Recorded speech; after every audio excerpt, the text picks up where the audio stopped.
नमस्कार दोस्तों। आज की इस क्लास में हम स्पेस टेक्नोलॉजी यानी कि अंतरिक्ष प्रौद्योगिकी के बारे में जानने वाले हैं। ये जो टॉपिक हैं ये आपके एलडीसी के अंदर, सीईटी के अंदर, आरएस के अंदर और बहुत सारे एग्जाम के अंदर ये टॉपिक आपका दे रखा है स्पेस टेक्नोलॉजी का। ठीक है, तो इससे जितने भी क्वेश्चन आपके एग्जाम में आते हैं, जैसे कि एलडीसी के एग्जाम में इससे 2 से 3 क्वेश्चन आ सकते हैं। ठीक है, सीईटी के एग्जाम में इससे 1-2 सवाल आ सकते हैं, आरएस के एग्जाम में भी इससे सवाल आते हैं।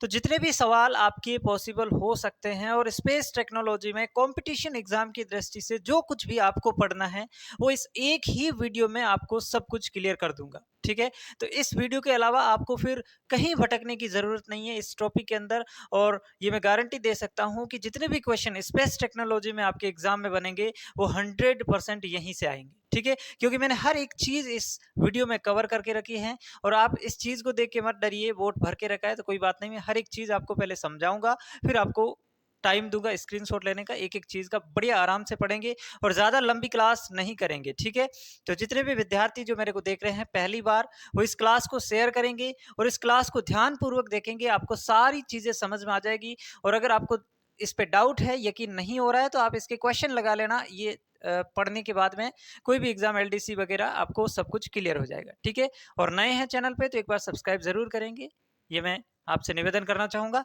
शुरू करते हैं। स्पेस टेक्नोलॉजी यानी कि हिंदी में इसको कहते हैं अंतरिक्ष प्रौद्योगिकी।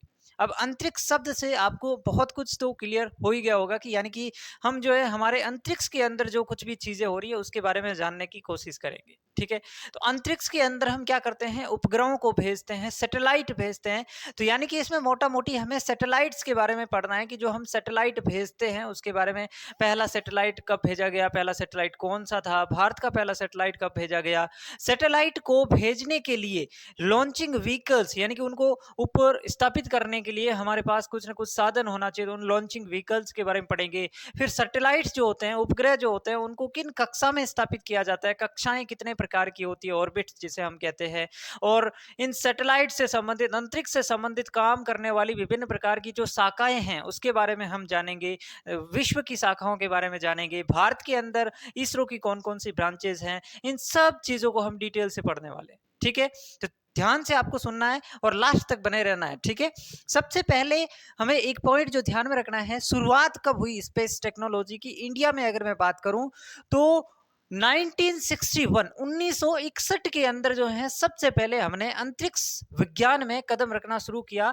और वो भी परमाणु ऊर्जा विभाग के द्वारा एक अंतरिक्ष अनुसंधान कार्यक्रम यानी कि स्पेस रिसर्च प्रोग्राम की जो है शुरुआत की गई 1961 के अंदर। सबसे पहली बात 1961 में हमने एक कार्यक्रम शुरू किया गया और उस कार्यक्रम को अंतरिक्ष अनुसंधान कार्यक्रम कहा गया। ये कार्यक्रम किसके द्वारा शुरू किया गया, परमाणु ऊर्जा विभाग के द्वारा, एटॉमिक एनर्जी डिपार्टमेंट के द्वारा। चलिए, उसके बाद 1962 यानी कि 1962 के अंदर राष्ट्रीय अंतरिक्ष अनुसंधान समिति, ये आपको याद होना चाहिए, राष्ट्रीय अंतरिक्ष अनुसंधान समिति का गठन किया गया। कब किया गया, 1962 में। यहाँ पे जितनी भी मैंने सन लगा के रखी है, डेट्स है, वो सारी इंपॉर्टेंट है, सब कुछ आपको याद होना चाहिए। ठीक है, और ये जो समिति थी इसके अध्यक्ष थे डॉक्टर विक्रम साराभाई।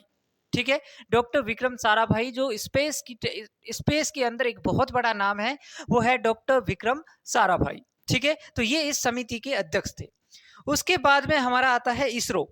इसरो की सबसे पहले तो फुल फॉर्म आप सबको पता होना चाहिए, इंडियन स्पेस रिसर्च ऑर्गेनाइजेशन। ठीक है, Indian Space Research Organisation. India मतलब भारत, स्पेस मतलब अंतरिक्ष, रिसर्च मतलब अनुसंधान खोज, और ऑर्गेनाइजेशन मतलब संगठन।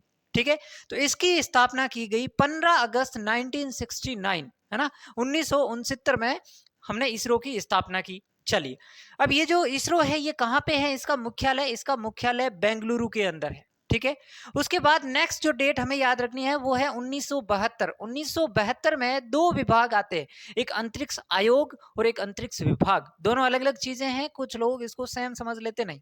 एक है अंतरिक्ष आयोग और एक है अंतरिक्ष विभाग।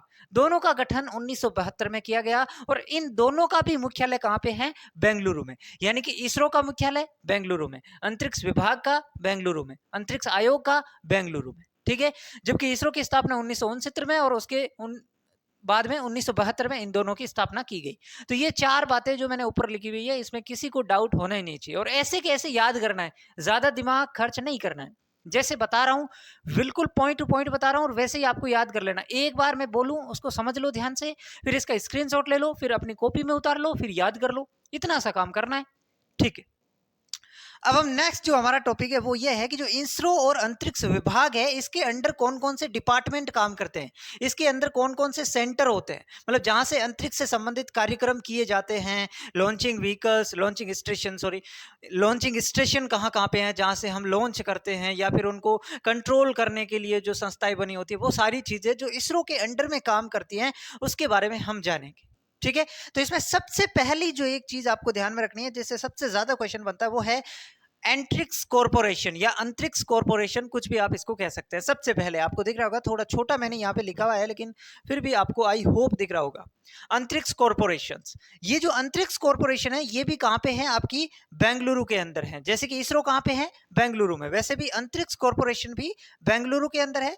इसके अंदर क्वेश्चन ये आता है कि जो इसरो है उसकी वाणिज्यिक शाखाएं कौन सी है, उसमें आपको 3-4 ऑप्शन दे देगा और एक ऑप्शन यहाँ पे अंतरिक्ष भी रहेगा। तो वाणिज्यिक यानी कि मार्केटिंग ब्रांच, इसरो की मार्केटिंग करने का काम करती है अंतरिक्ष कॉर्पोरेशन, ठीक है। इसरो को देश विदेश में बढ़ावा देना, इसकी जो इन चीजों को अवगत करवाना कि इसरो क्या क्या करता है, इसकी मार्केटिंग आप समझते होंगे, मार्केटिंग करने का काम जो करता है इसरो का, वो है अंतरिक्ष कॉर्पोरेशन। दूसरा आता है सतीश धवन स्पेस सेंटर, श्रीहरिकोटा में। सबको पता है सतीश धवन स्पेस सेंटर कहाँ पे है, श्री हरिकोटा में। विक्रम साराभाई स्पेस सेंटर कहाँ पे है, थूम्बा तिरुवनंतपुरम में। कहाँ पे, थूम्बा तिरुवनंतपुरम, और तिरुवनंतपुरम कहाँ पे है, केरल के अंदर, ठीक है। तो थूम्बा नाम आप अवश्य याद रखेंगे, विक्रम साराभाई स्पेस सेंटर। और थूम्बा जो तिरुवनंतपुरम है, यहीं पर सबसे पहला लॉन्चिंग स्टेशन बनाया गया, ठीक है। चलिए, उसके बाद आता है मास्टर कंट्रोल फैसिलिटी। अब यहाँ ध्यान रखें, हो सकता है आपसे पूछ ले एमसीएफ की फुल फॉर्म क्या है, तो ये भी याद रखना है, मास्टर कंट्रोल फैसिलिटी, एमसीएफ। ये इनकी जो है 2 ब्रांचेज हैं, एक हासन में और एक भोपाल में, ठीक है, भोपाल एमपी में। उसके बाद Indian deep space network, IDSN, Indian deep space network, इसकी शाखा भी बेंगलुरु के अंदर है, ठीक है। तो 4-5 चीजें मैंने आपको बता दी, जिनकी ब्रांच है, जिनका मुख्यालय कहाँ पे है, बेंगलुरु के अंदर है।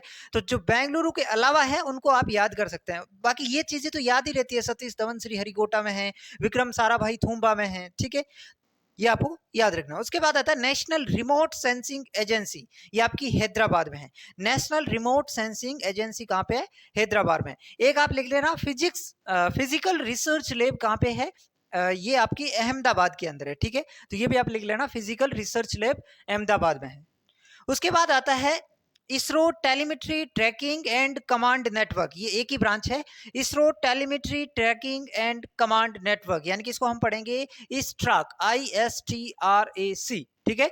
ISRO ISRO telemetry tracking and command network, तो ये इसरो, ये कहाँ पे है, इसकी 5 ब्रांचें हैं इंडिया के अंदर, ठीक है। अलग अलग कितनी ब्रांच है, 5 ब्रांच है, जो मुख्यतः आपको याद रखनी है। एक है बेंगलुरु, जो होता ही है, एक होती है लखनऊ, एक है श्री हरिकोटा, एक है तिरुवनंतपुरम, और एक आपकी पोर्ट ब्लेयर है, ठीक है। लिख लेना, यहाँ पे मेरे पास स्पेस नहीं था, पोर्ट ब्लेयर। तो ये इसरो के अंडर काम करने वाले विभिन्न प्रकार के सेंटर्स है, विभिन्न प्रकार की कॉर्पोरेशन है, विभिन्न प्रकार की एजेंसी है जो इसके अंडर काम करती है, ठीक है। चलिए, अब नेक्स्ट जो हमारा टॉपिक रहेगा वो ये है कि विश्व की प्रमुख अंतरिक्ष संस्थाएं कौन सी है। जैसे कि भारत की अंतरिक्ष संस्था इसरो है, ये आप सबको पता है। उसी प्रकार हर एक देश की अपनी एक अंतरिक्ष संस्था होती है, उनको कुछ महत्वपूर्ण देशों की जो हमारे एग्जाम की दृष्टि से इंपॉर्टेंट है उसको हम पढ़ेंगे। सबसे पहले नासा, सबने ही सुन रखा है नासा। नासा कहाँ पे है, यूएसए में है, वॉशिंगटन डीसी के अंदर इसका मुख्यालय है। यूएसए का एक शहर है वॉशिंगटन, वहां पे इसका मुख्यालय है। नासा की फुल फॉर्म सबको आनी चाहिए भाई, national aeronautics and space administration. समझ रहे मेरी बात को, मैंने क्या बोला, national aeronautics and space administration, ठीक है।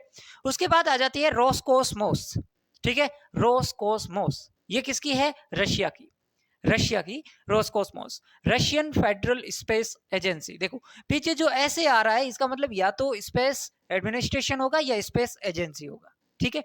तो ये आपके मॉस्को के अंदर है। उसके बाद आता है ESA, यानी कि यूरोपियन स्पेस एजेंसी। इसके अंदर 22 कंट्री इसके मेंबर है और इसका जो मुख्यालय है वो पेरिस के अंदर है। उसके बाद आता है CNSA यानी कि चाइना नेशनल स्पेस एडमिनिस्ट्रेशन, ये चाइना की है और बीजिंग के अंदर है। उसके बाद आता है JAXA यानी कि जापान एरोस्पेस एक्सप्लोरेशन एजेंसी, और जापान के टोक्यो शहर में इसका मुख्यालय है। समझ गए मेरी बात को? जो कुछ भी मैंने यहाँ पे लिखा वो मैंने आपको बता दिया और एज इट इज आपको याद करना है। ठीक है, चलिए आप इसका स्क्रीनशॉट ले, फिर मैं आगे की चीजें आपको बताता हूं। अब हम पढ़ते हैं उपग्रह की कक्षाएं। ठीक है, यानी कि किन किन कक्षाओं में हम उपग्रह को छोड़ते हैं, या ऑर्बिट्स जो है, कक्षाएं जो हैं वो कितने प्रकार की होती हैं, कितनी होती है, इनके बारे में हम जानकारी लेंगे। ठीक है, उपग्रह की कक्षाएं, ऑर्बिट्स ऑफ सैटेलाइट्स या टाइप्स ऑफ ऑर्बिट्स।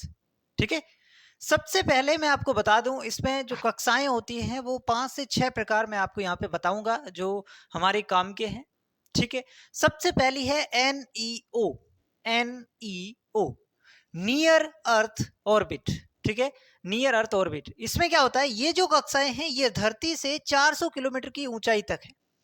यानी कि धरती से जब आप 400 किलोमीटर की हाइट तक जाएंगे तब आपको ये नियर अर्थ ऑर्बिट मिलेगी। ठीक है, और ये जो कक्षाएं होती हैं इसमें उपग्रह एक दिन में, इस कक्षा में आपने जो भी उपग्रह स्थापित किया वो उपग्रह एक दिन में इस धरती के 16 चक्कर लगाएगा। कोई भी उपग्रह जितना धरती के ज्यादा नजदीक होगा वो उतने ही ज्यादा राउंड लगाएगा। जैसे जैसे अब हम अलग ऊपर की कक्षाओं में चले जाएंगे वैसे वैसे राउंड कम होते जाएंगे, है ना। तो ये सबसे नजदीक की कक्षा है, तो इसमें आप जो भी उपग्रह स्थापित करेंगे वो धरती के 16 चक्कर लगाता है हर दिन में। ठीक है, अब जो विश्व का प्रथम उपग्रह है, सबको पता होना चाहिए विश्व का प्रथम उपग्रह कौन सा है, कृत्रिम उपग्रह स्पुतनिक फर्स्ट है। पूछा जा सकता है भारत का प्रथम उपग्रह कौन सा है, या भारत का प्रथम कृत्रिम उपग्रह कौन सा है, वो आपका आर्यभट्ट है।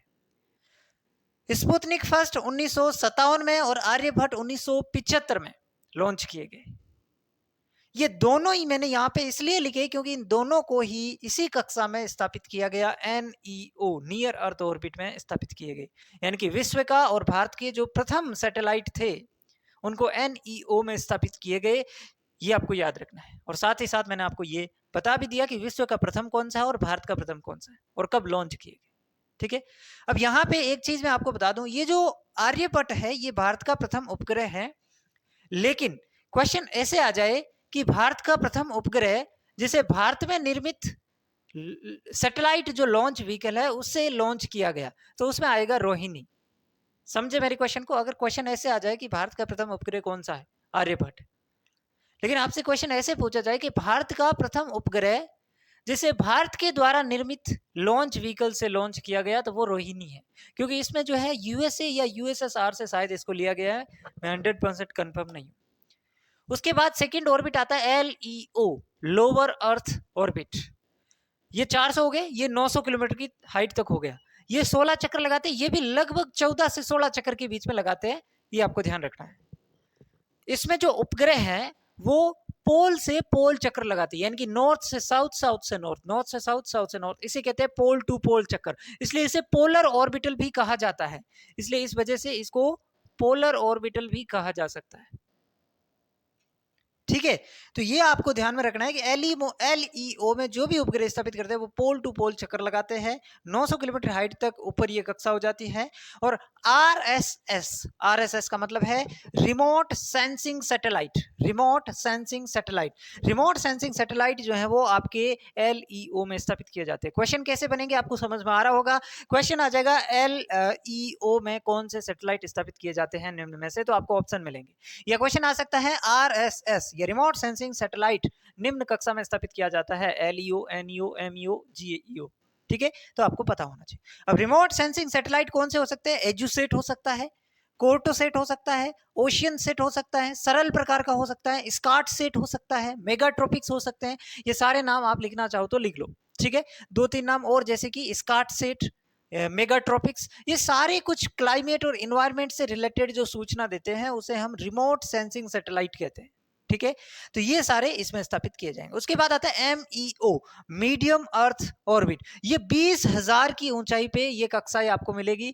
और ये जो MEO है इसके अंदर जितने भी उपग्रह है वो 12 घंटे में एक चक्कर लगाते हैं धरती का, है ना, लगभग 12 घंटों में। इसमें कौन से जो है सैटेलाइट स्थापित किए जाते हैं? तो जीपीएस सिस्टम आपने सुना होगा, जीपीएस सिस्टम के बारे में अभी थोड़ा नॉलेज हम लेंगे। वो गगन नविस्टार, नविस्टार यूएसए का है। ये सारे के सारे इसी ऑर्बिट में स्थापित किए जाते हैं। उसके बाद आता है जीईओ यानी कि जियो स्टेशनरी ऑर्बिट, जीईओ जियो स्टेशनरी ऑर्बिट। ये आपके 36,000 किलोमीटर की ऊंचाई पर पाई जाने वाली कक्षा है। जितने भी संचार उपग्रह है, जितने भी संचार उपग्रह है उनको जीईओ में स्थापित किया जाता है। समझ रहे मेरी बात को? संचार उपग्रह को, जितने भी जो कम्युनिकेशन सैटेलाइट हैं उनको हम जीईओ में स्थापित करेंगे। और ये 36,000 किलोमीटर की ऊंचाई तक है और इसमें जो है 24 घंटों में एक चक्कर ये पृथ्वी का लगाता है। नाम भी आप हिंदी में अगर मैं बात करूं तो इसके अंदर जो उपग्रह हो जाएंगे वो भू स्थिर कक्षा इसको कहते हैं। ठीक है, भू स्थिर कक्षा। तो क्यों कहते हैं भू स्थिर कक्षा? क्योंकि ये 24 घंटों में, लगभग 24 घंटे, ऐसा 23 घंटे 56 मिनट 3 सेकंड ऐसा कुछ है। तो यहाँ पे लगभग अपन 24 घंटे मान के चलते हैं कि एक चक्कर ये पृथ्वी के लगाते हैं। और पृथ्वी भी अपना एक चक्कर कितने घंटे पूरा करती है? 24 घंटों में। यानी कि पृथ्वी भी 24 घंटे में, सैटेलाइट भी 24 घंटे में। तो इसके सापेक्ष ये क्या हो गया? कांस्टेंट स्थिर प्रतीत हो रहा है ना? तो इस वजह से इनको भू स्थिर उपग्रह कहा जाता है। ये बात मैंने बताई दी कि संचार उपग्रह इसमें स्थापित किए जाते हैं। उसके बाद एक इसका मिलता जुलता ही है जीएसओ, जियो सिंक्रोनस ऑर्बिट, है ना? अगर 0 डिग्री अक्षांश पर आप कोई सैटेलाइट लॉन्च कर रहे हैं तो वो तो जीईओ के अंदर जाएगा। लेकिन 0 डिग्री अक्षांश के अलावा अन्य किसी भी अक्षांश पर आप सैटेलाइट लॉन्च कर रहे हैं तो वो जीएसओ के अंदर आएगा। ये भी 36,000 किलोमीटर की ऊंचाई पर ही होती है। दोनों में डिफरेंस बस इतना है, इसमें जो सैटेलाइट है वो 0 डिग्री अक्षांश पर होता है और इसमें 0 डिग्री अक्षांश के अलावा किसी भी अक्षांश पे हो गया तो वो जीएसओ में आ जाएगा। फिर एक आता है एसएसओ, सन सिंक्रोनस ऑर्बिट। अगर आप कोई सैटेलाइट देशांतर में स्थापित करना चाहते हैं तो वो फिर इसी कक्षा में स्थापित किया जाएगा। ठीक है, इनको हिंदी में कहा जाता है, इसको कहा जाएगा भू स्थिर कक्षा और ये हो जाएगी भू तुल्यकालिक कक्षा। और इस सिंक्रोनस में इसमें क्या हो जाएगा? सौर तुल्यकालिक कक्षा। आई होप आप समझ गए होंगे। पूरी चीजें मैंने आपको यहाँ पे बताने की कोशिश की। इसका आप स्क्रीनशॉट लेंगे, फिर हम आगे बढ़ते हैं। अभी हम देखेंगे सैटेलाइट के बारे में। अभी हमने देखो क्या क्या चीजें पढ़ ली, कुछ महत्वपूर्ण जितनी भी संस्थाएं थी, महत्वपूर्ण अंतरिक्ष जो अलग अलग देशों की संस्था, उनके बारे में। और उसके बाद में हमने ऑर्बिट्स के प्रकार पढ़ लिए और उसके अंदर मैंने आपको कुछ उपग्रह के नाम बताए। जैसे कि मैंने कहा ये उपग्रह इस कक्षा में स्थापित किया जाता है, जैसे कि दूर संचार उपग्रह है, रिमोट सेंसिंग सैटेलाइट हैं यानी कि जिसको सुदूर संवेदी उपग्रह कहते हैं। तो वो उनके बारे में हम अलग अलग जो सैटेलाइट्स हैं उनके बारे में हम थोड़ी बहुत बातें जानेंगे। ठीक है, तो सबसे पहले हम पढ़ेंगे Indian remote sensing satellite. Remote sensing satellite यानी कि सुदूर संवेदी उपग्रह जिसे कहा जाता है। हिंदी में भी नाम बच्चे याद रख सकते हैं, जो हिंदी वाले स्टूडेंट हैं वो याद रख लेना, है ना? तो ये जो है आपके रिमोट सेंसिंग सैटेलाइट। एक चीज तो मैंने आपको पहले ही बता दी कि जो आरएसएस यानी कि रिमोट सेंसिंग सैटेलाइट है वो एलईओ में स्थापित किए जाते हैं। तो वो फिर से मैंने बात नहीं लिखी, है ना? तो ये आप याद रखना, आरएसएस एलईओ में स्थापित किए जाते हैं, लोअर अर्थ ऑर्बिट में। फिर मैंने कहा कि इनको लॉन्च करने के लिए पीएसएलवी का प्रयोग किया जाता है। दो चीजें तो आपको हर सैटेलाइट के बारे में पता होनी चाहिए। पहली चीज, वो कौन सी कक्षा में स्थापित किया जाता है, तो मैंने यहाँ पे बता दिया एलईओ में। और दूसरा, उसको स्थापित करने के लिए किस व्हीकल का प्रयोग किया जाता है, तो यहाँ पे पीएसएलवी प्रकार का व्हीकल जो है वो काम में लिया जाता है। अभी हम लॉन्चिंग व्हीकल्स के बारे में पढ़ेंगे, क्या होता है पीएसएलवी, क्या होता है एसएलवी, क्या होता है जीएसएलवी। अलग अलग प्रकार के लॉन्चिंग व्हीकल्स है। लॉन्चिंग व्हीकल्स का मतलब जो भी हमने सैटेलाइट बनाया है उसको स्पेस में लॉन्च करना है, प्रक्षेपित हिंदी में जिसे कह सकते हैं करना है, तो उसके लिए कोई ना कोई साधन हमें चाहिए। तो वो साधन होते हैं रॉकेट, है ना, जिसको हम लॉन्चिंग व्हीकल्स कहते हैं। तो वहीं पे इसका मैं नाम लिखा हुआ है। तो दो चीजें आपको याद होनी चाहिए, एक तो किस कक्षा में और एक किस लॉन्चिंग व्हीकल से। तो दोनों यहाँ पे पता चल गई। उसके बाद आपको पता होना चाहिए कि इंडिया का जो फर्स्ट आरएसएस है यानी कि रिमोट सेंसिंग सैटेलाइट जो एक्सपेरिमेंट के तौर पे भेजा गया वो है भास्कर फर्स्ट। देखो अब क्वेश्चन ऐसे आ जाए, इंडिया का फर्स्ट आरएसएस यानी कि रिमोट सेंसिंग सैटेलाइट, तो उसके अंदर भास्कर फर्स्ट ही होगा। एक्सपेरिमेंटल कह दे तो भी यही होगा। लेकिन अगर यूं दे दे कि इंडिया का पहला रिमोट सेंसिंग सैटेलाइट जो क्रियाशील था, तब फिर आपको क्या लिखना है, IRS-1A। ये 1979 में भेजा गया, ये 1988 में, दोनों बीकानेर से लॉन्च किए गए। ठीक है, तो ये इतनी चीजें आपको इंडियन रिमोट सेंसिंग सैटेलाइट के बारे में ध्यान रखना है। उसके बाद आता है जियो स्टेशनरी सैटेलाइट यानी कि जो मैंने फिर आपको बताई कि जो दूर संचार उपग्रह वो आपके जीईओ, है ना, जियो स्टेशनरी ऑर्बिट, उसके अंदर दूर संचार उपग्रह स्थापित किए जाते हैं। तो ये यहाँ पे दूर संचार उपग्रह के बारे में ध्यान में रखना है। इनको लॉन्च करने के लिए GSLV का प्रयोग किया जाता है, ये एक लॉन्चिंग व्हीकल्स है। कक्षा GEO लॉन्चिंग व्हीकल GSLV, ठीक है। यहाँ पे कक्षा LEO launching vehicle PSLV। Okay, अब यहाँ पे पहला दूर संचार उपग्रह जो एक्सपेरिमेंट, वही बात, पहला जो एक्सपेरिमेंटल था तो वो तो है आपका एप्पल। अब यहाँ पे इसकी फुल फॉर्म आपको पता होनी चाहिए, एरियन पैसेंजर पेलोड एक्सपेरिमेंट, और ये भेजा गया 1981 में, फुल फॉर्म याद होनी चाहिए। उसके बाद पहला जो क्रियाशील था वो था इनसेट 1B इंडियन सैटेलाइट, 1983 में इसको लॉन्च किया गया, ठीक है। तो ये आपको जियो स्टेशनरी सैटेलाइट के बारे में पता है। कुछ बातें और जानते हैं, इनका प्रयोग हमारे लिए ये कैसे यूजफुल है। तो जितने भी रेडियो है, टीवी है, नेटवर्क्स है, जो भी आप देखते हैं वो सब इसी की वजह से होते हैं, इनके अंदर ये प्रयोग होते हैं।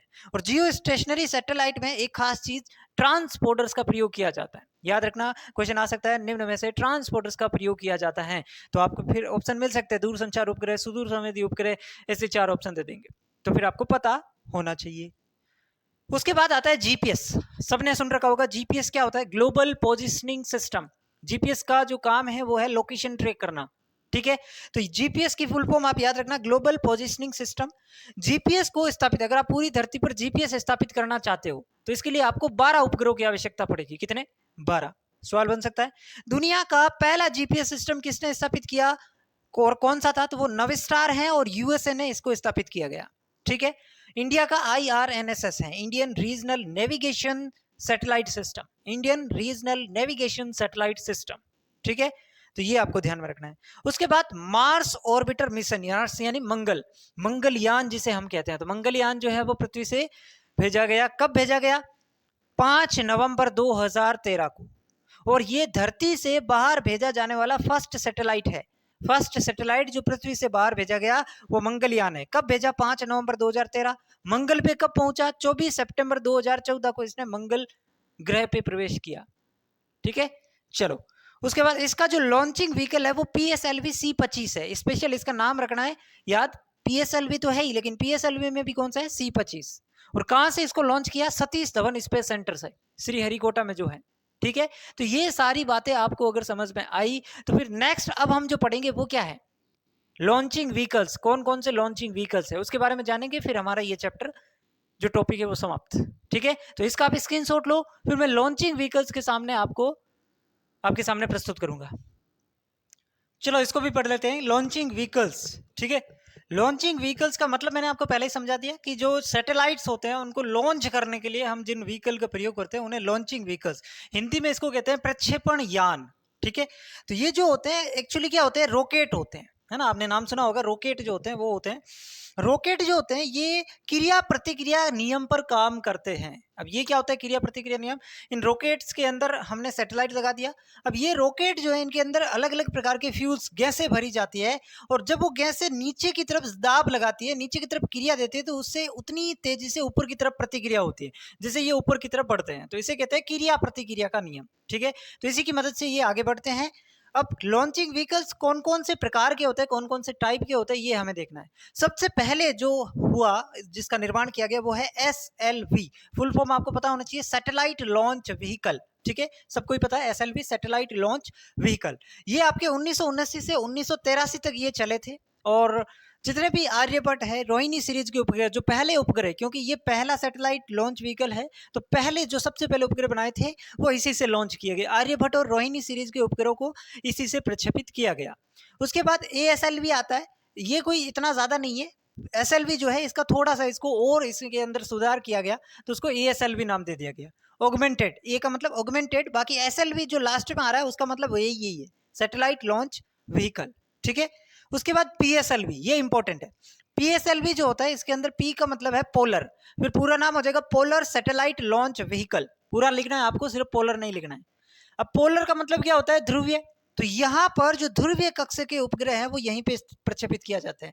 ध्रुवीय कक्ष में उपग्रह प्रक्षेपित करता है PSLV, ठीक है, नाम से ही पता चल रहा है।